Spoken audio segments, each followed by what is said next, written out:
Should I start?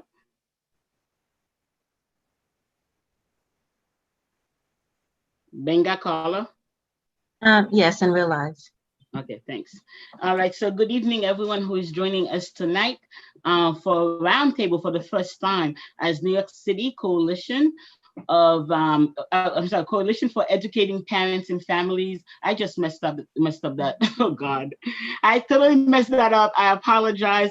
New York City Coalition for Educating Families Together. Thank you. It is all Senator Lou's fault. He makes me nervous. So. Why are you nervous, Farah? Well, we have a new name and everything, and you're here. So, okay. So now I will pass the microphone to Angela Harris, who's going to start us off. Thank you, Angela. Thank you, Farah. Good evening, Senator Lou, parents, and every education stakeholder on this webinar. Tonight is a big night for the New York City Coalition for Educating Families Together as we debut our work citywide. We are an organization seeking to advocate for and not just K-12 students, but families as a whole. As we are thinking about reimagining education, we know that truly educating a child means wrapping ourselves around the whole child, which means wrapping ourselves around whole families and communities. We are excited to work with all the education stakeholders to realize that vision. Senator Lou, we are proud to have you join us, not only at this roundtable, but in the fight for a remote education option that New York City needs so badly. We are happy to have you as an ally on this issue, and we hope on many other issues, because we as parents believe that the DOE needs serious reimagining and rigorous oversight. We are counting on you as a partner to continue to pass legislation that will make the DOE more transparent and more accountable to all the stakeholders in education so that the needs of our students and families are met. We believe that mayoral control must go in order to make space at the table of decision-making for parents, students, communities, and other education stakeholders. We also believe that this moment calls for a different politics and a different body politic that are capable of ushering in a new vision for educating our children and our populace so that this city and this state can remain great. Tonight, we ask for your partnership on all those fronts, and we look forward to designing with you this education movement, because nothing short of a movement will bring the changes that we as parents are demanding. Thank you. And now I will pass the microphone to Maria Glusman to introduce the one and only Senator Lou, who is our champion on the remote option for our students and families. Maria. Thank you, Angela. Good evening, everyone. My name is Maria, and I am a parent to a first grader, a proud parent to a first grader. I would like to introduce New York State Senator representing Northeast Queens, John Liu. A Queens native, Mr. Liu is the first Asian American to win a legislative office in New York and the first one to win a citywide office. His public service, both at the city and the state level, have been nothing but exemplary. As a New York City comptroller, he fought for transparency and against wasteful government spending. To that end, he created checkbooknyc.com, a nationally acclaimed app that tracks government spending. Mr. Liu also helped to expand programs that revitalize our communities and help promote minority-owned businesses. An educator himself, Mr. Liu has been a champion for city schools, securing millions of dollars for schools in Flushing and other areas of Queens as a member of the City Council. In addition to being a member of education, higher education, rules, and other committees in the State Senate, Mr. Liu serves as the chair of the New York City Education Committee. Senator Liu has proven himself to be a vocal advocate for New York City schools and communities. For example, he helped to pass an important anti-bullying law, Dignity for All Schools Act. On September 17th of this year, Mr. Liu sponsored Senate Bill S7381. If passed, this bill would effectively restore remote instruction for public school students in areas of moderate to high COVID transmission. Senator Liu, it is a great honor to have you with us tonight. Thank you so much, Maria, for that incredible introduction. Way too generous. Can you hear me and see me okay? All right. For some reason, I'm frozen on my own screen, but I can see all of you and hearing all of you. I'm sorry, Isha, you're saying no? So am I frozen? Yes, sir, that's correct. I can't see your screen is black. Yeah, for me. I don't know why. I mean, I can see all of you fine, and I can hear all of you fine, but I don't know. Maybe it's better. Well, I'm not sure what to do. Let me stop the video and start again. Sorry for this delay.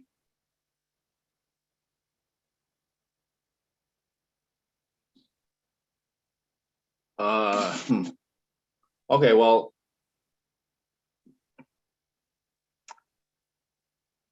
I'm not sure why my video is not coming on, but I'm getting a message that says cannot start video. This is terrible for the live streaming. Do you want to try coming back in, going out and coming back in? We don't mind. I'm certainly, okay. All right, bear with me. I'm gonna leave and I'll come right back in. Thank you.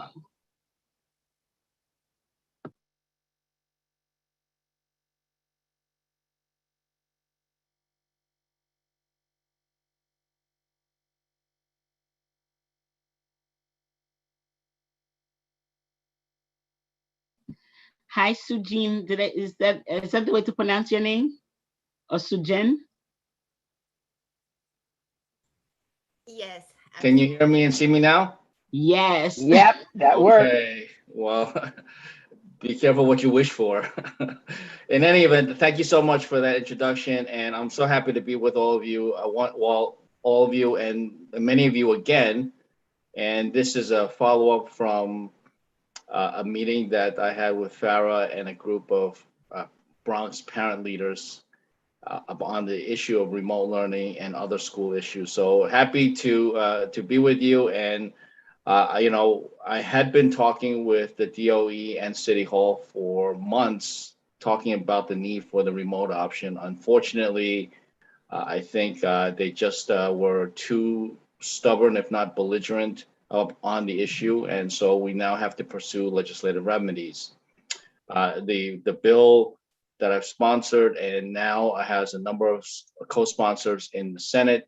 We also have an assembly sponsor, so you know that it takes both houses to pass a bill. That is in the works. So it's not a complicated bill. It just, you know, it doesn't require remote, and we all understand that in-person learning is preferable. We all would love to have our kids in the school buildings, interacting with their teachers face to face and learning from other students in the classroom as well. But the reality is that we ain't out of this COVID. It's still an emergency situation, and we are considered under CDC federal standards to be in a high transmission area. So, you know, I concur with all the parents who don't feel comfortable sending their children into school buildings and are asking for a remote option. And so that's what this legislation would require the city of New York to provide the remote option when transmission rates are high. Compounding on top of that, the high positivity rates. It's only been a week and a half of school, and when we had the meeting a few weeks ago, we didn't know what precisely was going to happen, but our worst fears have come true. High positivity rates, still questions about the whole testing process. Apparently, large numbers of kids are not being tested because parents, for whatever reason, have not sent in their forms. We also have hundreds of classes being shut down in just a week.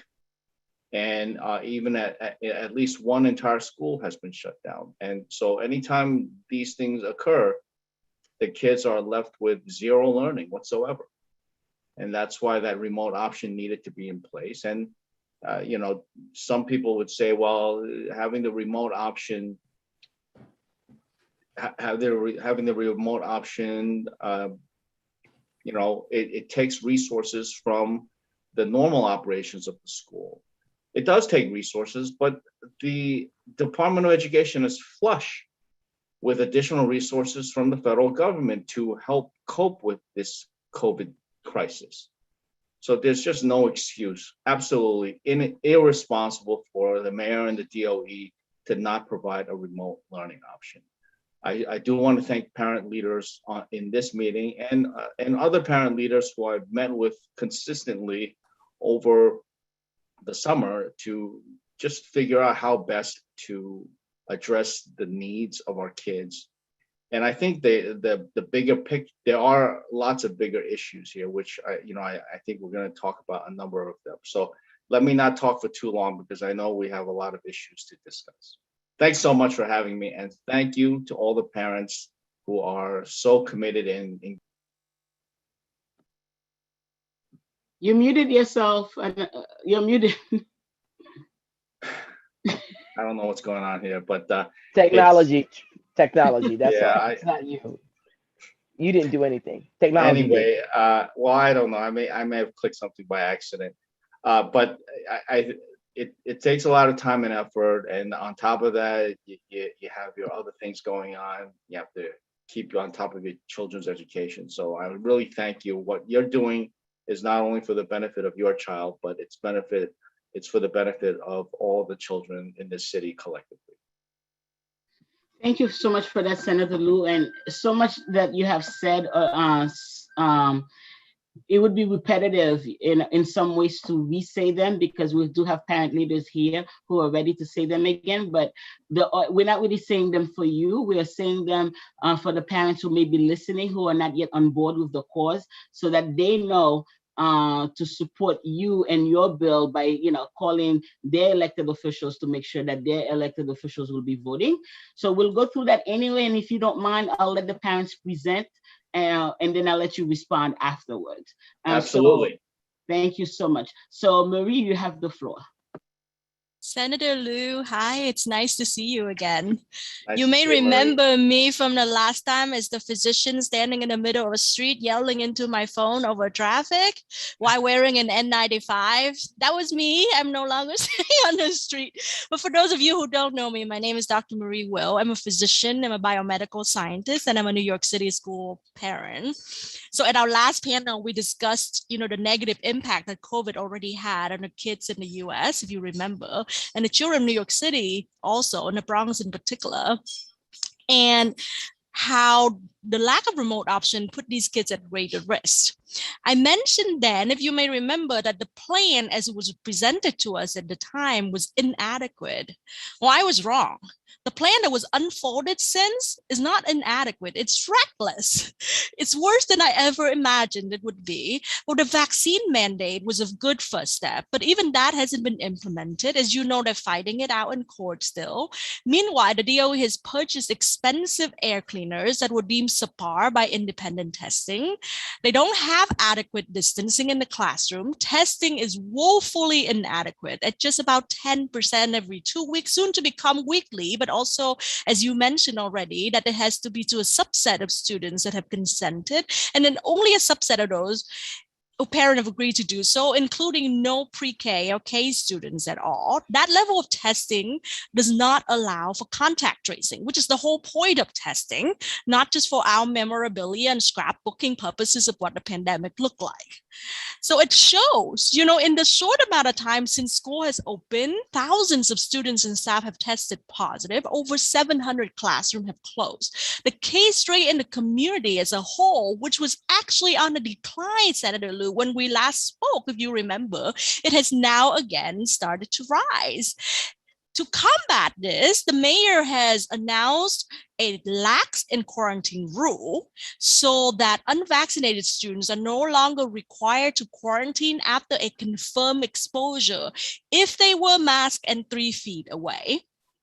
Classroom closures are going to become inexistent. And that's on top of the fact that they never actually told us at all what the criteria were for whole school investigation or closure in the first place. Now, as a scientist, as a physician, let me tell you, that is not how this works. That is not how any of this works. That's exactly what you would do if you were working for the virus and you wanted it to spread some more. Now, Senator, we need a remote option for the health and safety, not only of our students, our staff, but also our city. Schools aren't magic. Schools there's no force field around school to protect it from a virus. School exists within our community. As spread in school increases, spread in the community also increases. And we've seen this play out. We've all seen this play out. We've seen this movie. We know how it ends. Over 500,000 adults have already died in the US, over 500 children, many more suffering from long-term consequences of COVID. And healthcare workers, we're tired. But I'm not here on behalf of my kid. The truth is, my kid is home. But there's a bigger issue at heart, right? There's that of equity. The risk is not the same for every child. Some kids have pre-existing conditions. Some live in multi-generational households. Some don't even have access to a physician like me. And many community of colors have shouldered the greatest burden in the pandemic under the prevalence of comorbidities and other socioeconomic factors. And ultimately, I'm here because I believe that this is an inflection point. We'll look back at this moment and we'll all ask ourselves whether we've done everything we can to protect our children and our community. And I hope that you'll be with us in advocating for them. I'd like to say Dr. Awan was also just shortly sharing with me in the sentiments, and she wished she could be here today, but she couldn't. So she just wanted to say hi to you also. Thank you so much. And now we'll pass it on to Carmen Feliciano to tell us some of the things that she's been seeing in building. Good evening, everyone. My name is Carmen Feliciano, and I'm a parent of an elementary and a high school students. I'm here to talk about what's happening in the schools. There are shoulder-to-shoulder contact in the cafeteria during lunch and breakfast, number one. Number two, students playing, touching each other after school. Number three, no air conditioning or enough air purifiers in schools lunchrooms. What is enough? Four, parents picking up and dropping off students without masks. Number five, PPE not available in classrooms. Number six, staff and students not wearing their masks correctly. Number seven, students do not want to wear their mask. That includes the pre-K. These things are placing everyone at risk. 3 feet is a joke. They are lying to the public if they say they can. Thank you. Thank you so much, Carmen. And now we'll move on to Jennifer, who will speak about home install. Good evening, Senator Liu. Thank you so much from our hearts for your taking action. What you're introducing is going to remedy so much of what we're talking about here tonight. So thank you. The mayor and chancellor have been talking a lot, putting aside concerns about medically fragile students and saying, don't worry about them. They're going to be eligible for remote learning. Well, unfortunately, they forget to finish that sentence and describe what exactly is medically necessary instruction. If you finish the sentences, they're eligible for 1 hour per day, 5 hours per week if they're in elementary age, and 10 hours per week if 2 hours per day if they are middle and high school. So, and I know about this sham of an education that they're providing because my son was accepted into the program. I guess I was supposed to be happy with that, but I'm not, because 1 hour per day of instruction is not an education. It's just a really great tutor. As of last week, the only instruction he received were 2 workbooks that his school was kind enough to share with us, but the DOE has locked him out of basically all of the apps that he had on his iPad, and we can't access anything. So the workbooks really don't make much sense. The teacher that the DOE provided via medically necessary instruction is extremely friendly, wonderful, very professional. But unfortunately, he can't provide anything more than an hour. Central told him to tell me that if I want a full day, I have to apply for in-person home instruction, which means someone is going to come into my house every day and expose my child to COVID. So I'm going to say, no, thank you. And we're going to pass on that. And, you know, the whole idea of keeping him home and remote is to protect him from such a thing. It now means that because of his health disabilities, he is not receiving the same education as his peers, which leads me to say that that is the definition of learning loss. So last year, his grades in remote were above standards, exceeded standards, and now he is receiving 1 hour per day. And when he finally does get vaccinated and goes back, God willing, in December, he will be, hopefully, you know, I'm trying everything I can to prevent it, but he may not be where his peers are. And that is learning loss. So I'm very frustrated. And I just want the media, I want the politicians who are talking about this to not allow the DOE to keep playing this shell game that they're playing, being cute with what they're actually offering and pretending like what they're providing is a full education. Last night, I was on a segment with you on CBS2 where we were talking about this.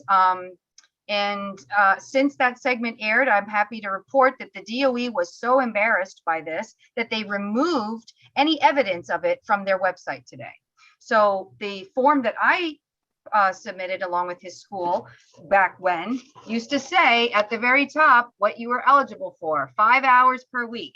You go on the website now, look for it. You won't find it. There's no mention at all of what the DOE is actually offering students who are medically fragile. How can we trust people that act like this? I mean, this is like, I mean, it's beyond. So anyway, I just wanted to make you aware of that, and the media, if anybody are on the call, to please stop buying into, you know, the press releases that they are trying to feed you, because I actually have one of the products of this sham education who wants to say a few words, if you don't mind. My son very quickly would like to express to you this. Hi, Senator Liu. I want a remote option. I have asthma and started pneumonia in my left lung when I was a baby. Last year, I got the remote option, but now I don't, in even a worse situation with COVID-19. And 1 hour a day of education is never and not acceptable. I should be getting 6 hours of education. Please fight for us children who can't get the vaccine. Thank you. Thank you. Thank you for that. Thank you so much, Jennifer and August. And now we'll move on to Aixa Rodriguez, who will talk about the quarantine remote.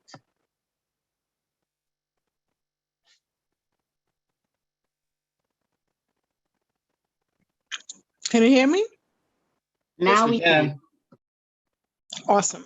So my name is Aixa Rodriguez. I'm an ESL teacher at a middle school in Manhattan, and I'm a member of MORE UFT, and I'm an ally in support of families that are part of this new coalition that has grown from just a group of parent leaders in the Bronx to be citywide. One of the things that I definitely need to be making very clear, it is near impossible to do social distancing. Ventilation is inconsistent. And even in where I'm at, which is a pleasant place to be, it's problematic. Being able to lean over huge bookcases and cabinets to even open up the window the few inches that it opens, having to take entire classroom libraries out just to make space, taking over an entire classroom for storage because we had to space the kids out. And even then it wasn't good enough. Then trying to figure out directions of flow of air and stuff. All of this is very frustrating. While we've been doing this, we have not had a serious amount of time to even get started with making our Google Classrooms, our digital classrooms. Some of us have a shell. Some of us haven't done anything at all because the time hasn't been dedicated for it, because everything else needs to be taken care of. We are in no way, shape, or form ready to pivot the way that it is being said that we're going to pivot. The transparency is not there. We're not able to just magically make remote happen. What the teachers want is to literally have a calm and clear understanding of what we need to do so that we can do it well.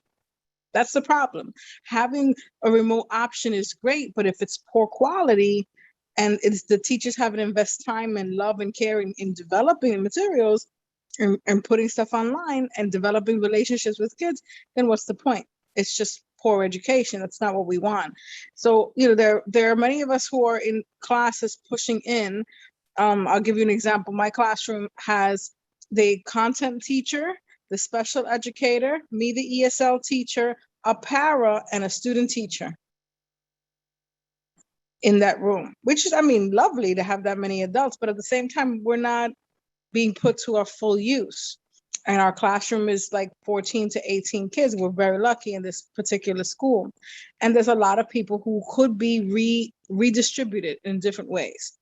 I don't know who needs to make the rules about this, but I really feel as if staffing can be made, decisions can be made better. And part of it is definitely making sure that we are in compliance.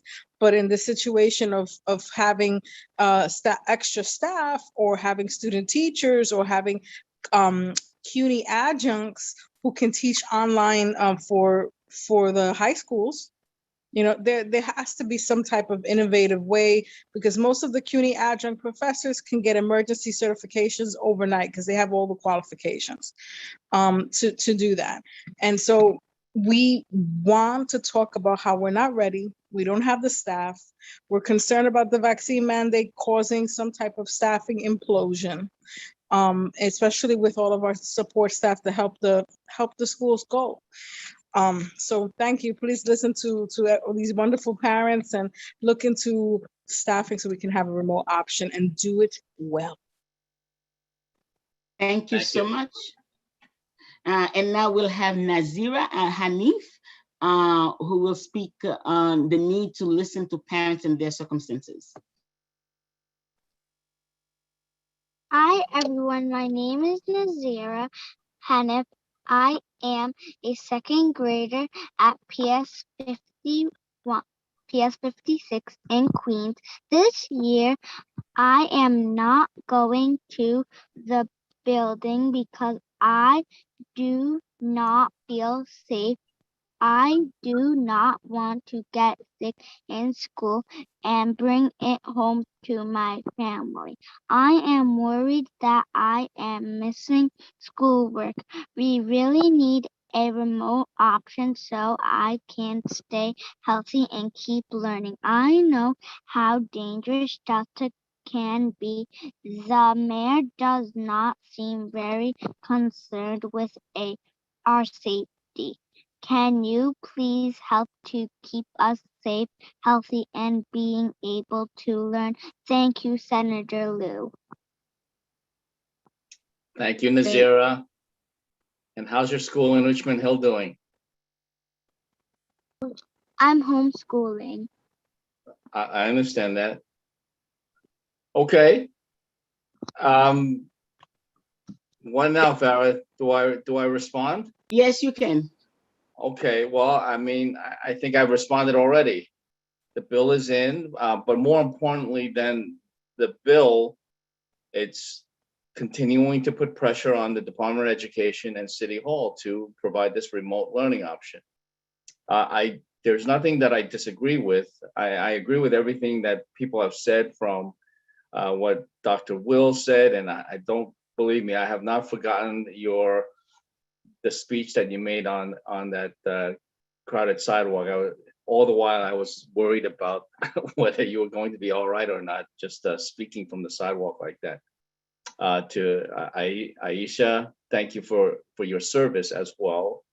And of course, we have Jennifer and her brilliant son. You guys were wonderful on Channel 2. Your partner wasn't bad either, so I'll give him a little bit of credit too.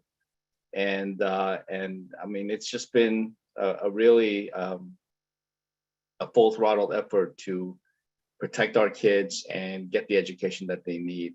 I want to give a shout out to Sheikh Musa, someone who I've known for a long time now. Good to see you, Sheikh. You're looking great as always, and a presence in the community on so many different fronts. And I hope Lady Drama is doing well as well. So the bill is introduced in both the state Senate and the state Assembly. Now, I've seen some of the quotes from the chat. They're coming in too fast, so I may have missed some of them. One of the questions is how quickly can we get this done? And so I have to give you news that you may not be happy with. It's something that I talked about at our last meeting with the Bronx parent leaders. Legislation is not an executive action. I wish I had an executive action, but legislation is long-term, it is deliberative, and it's by design not meant to have immediate impact. That's when changing laws, which is what this would do. It's not supposed to, by design, it's not immediate, it's not very fast. And in fact, practically speaking, the way the legislature works is that we're in Albany for half the year, and then we have to spend half the year back in our home districts because that's how we stay in touch with people. So the regular Albany schedule is January through June. That's when we go to Albany on a weekly basis. And in July through December, we have continuous meetings with constituents at home in our districts, understanding what's happening. So we're not scheduled to be in Albany until January. That is the normal process. Now, I and other legislators are always calling for additional sessions where we can come together and pass these bills. Usually there are emergency sessions. During COVID, we did have a number of emergency sessions. Earlier this, actually a month ago, in response to the Supreme Court's ruling that the eviction moratorium was somehow illegal, we came back to Albany on an emergency basis to fix the law so that we could keep people in their homes and not have mass evictions all across the city. So to the extent that we can elevate this to the level of an emergency, then at that point we can have some kind of session. So, I would need all the parent leaders not only to ask their legislators to support this bill, but also to call for a reconvening of the legislature in advance of our regular schedule. That's not an easy thing, and I don't want to raise expectations unrealistically, but the reality is that the plan is to pass this legislation very quickly in January or February, early part of February. But in the meantime, to implore the de Blasio administration in their final months to do the right thing. And so this is not the end of the fight. This is just another note in the quiver that we have in the fight to improve